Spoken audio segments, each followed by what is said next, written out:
नमस्कार, मैं हूं प्रदीप आजाद। राजस्थान में इस वक्त चंबल के बीहड़ की काफ़ी चर्चाएं हैं और काफ़ी चर्चाएं इस बात को चल रही है कि चंबल के बीहड़ में डाकुओं का बसेरा होता था। अब आज के हालात तो ये हैं कि यहाँ पर कहने को कुछ भी नहीं है, कोई डाकू नहीं। चंबल कैसा दिखता है, चंबल के बीहड़ कैसे दिखते हैं, क्योंकि आसपास इस इलाके में 3 राज्यों की सीमाएं जोड़ती हैं, राजस्थान, मध्य प्रदेश और उत्तर प्रदेश। आज की हम पूरी कहानी की जो शुरुआत करते हैं वो शुरुआत करते हैं, मेरे पीछे आप देख रहे हैं हनुमान जी का मंदिर है, बहुत पुराना मंदिर है।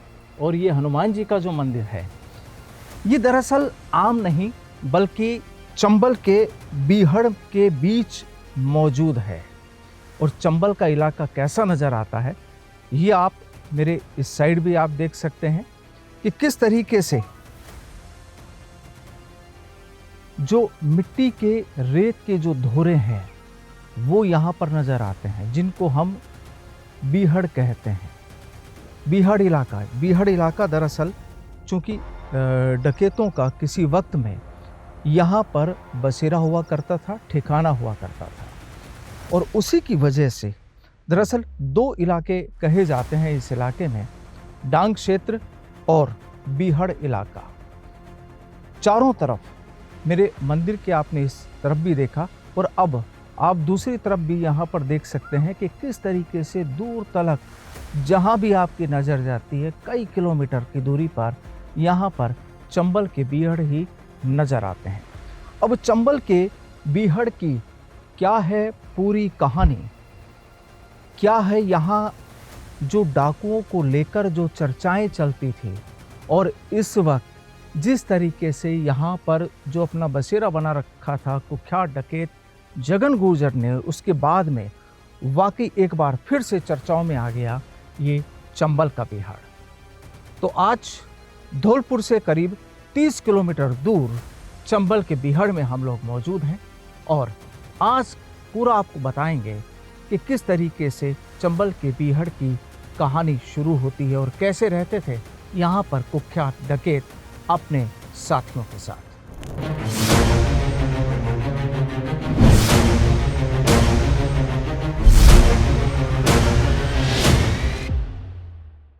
चंबल के इलाके की है ये पूरी कहानी।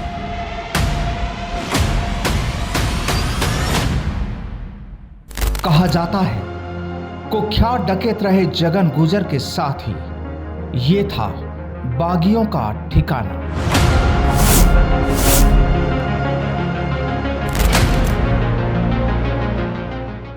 तीन राज्यों से जुड़ा भयानक बीहड़, उड़ती धूल और बागियों की जंगल में जंग।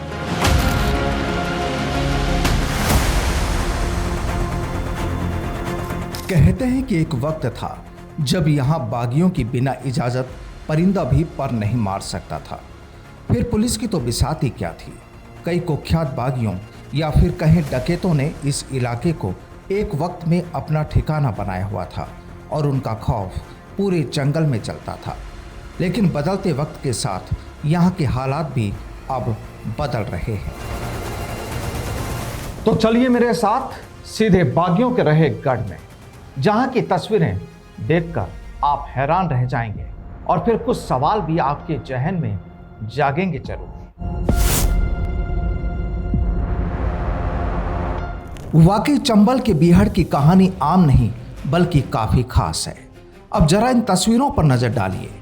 दूर से दिखाई देने वाले इन मिट्टी के टीलों को देख आप कहेंगे कि इनमें क्या कुछ अलग है, लेकिन जब करीब से इनकी बनावट और पूरे इलाके के माहौल को आप देखेंगे तो आप समझ जाएंगे कि वाकई यहाँ जो दिखता है उसकी कहानी उससे कुछ जुदा है।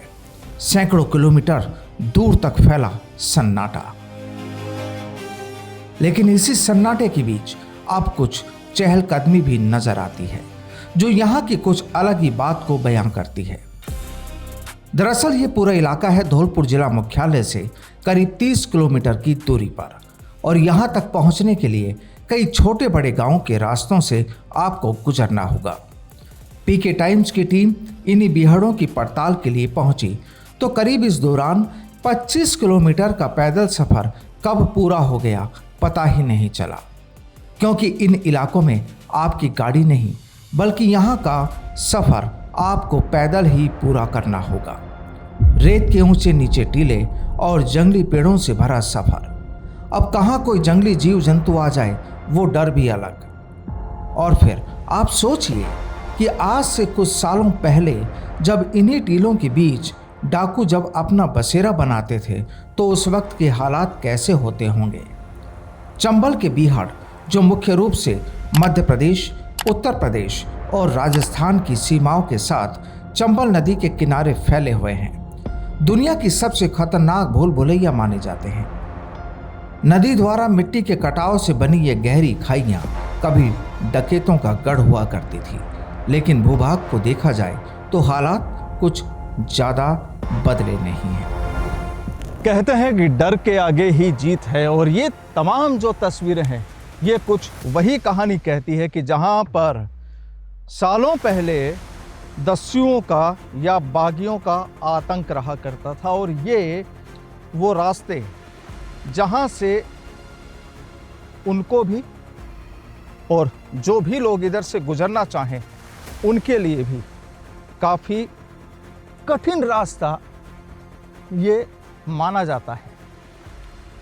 आप देखिए तस्वीर, अक्सर आपने दूसरी तस्वीरों में, दूसरे वीडियोस में देखा होगा कि जब जब चंबल को दिखाया जाता है तो एक बिल्कुल अलग सी तस्वीर होती है, जहां पर केवल रेत के बड़े बड़े टीले होते हैं,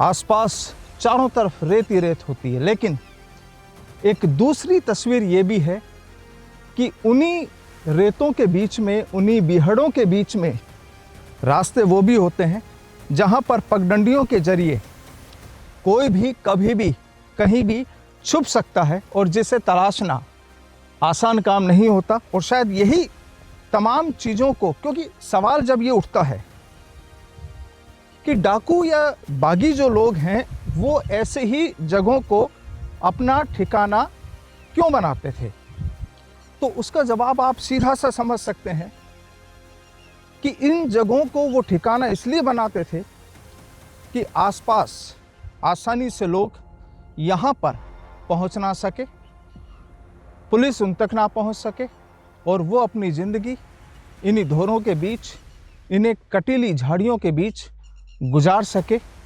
और ये थी उन डाकुओं की कहानी जो यहाँ के स्थानीय लोग बताते हैं, जिन्होंने काफ़ी उम्र यहाँ पर गुजारी है और जिन्होंने अपने बुजुर्गों से यहाँ की कहानियाँ सुनी हैं। तो जनाब, अभी चंबल के इस बीहड़ की कहानी पूरी नहीं हुई है, अभी तो शुरुआत है, और कल भी आपको इसी वक्त पर एक बार फिर चंबल के इन बीहड़ों में लेकर चलेंगे और कुछ वो तस्वीरें आपको दिखाएंगे जो आपको चौंका देगी, हैरान कर देगी। और ये वो बीहड़ होगा जहां गूंजती थी कुख्यात डकैत रहे जगन गुजर की गोलियां, क्योंकि इन्हीं इलाकों में होती थी पकड़, यानी डकैत करते थे अपने शिकार का अपहरण।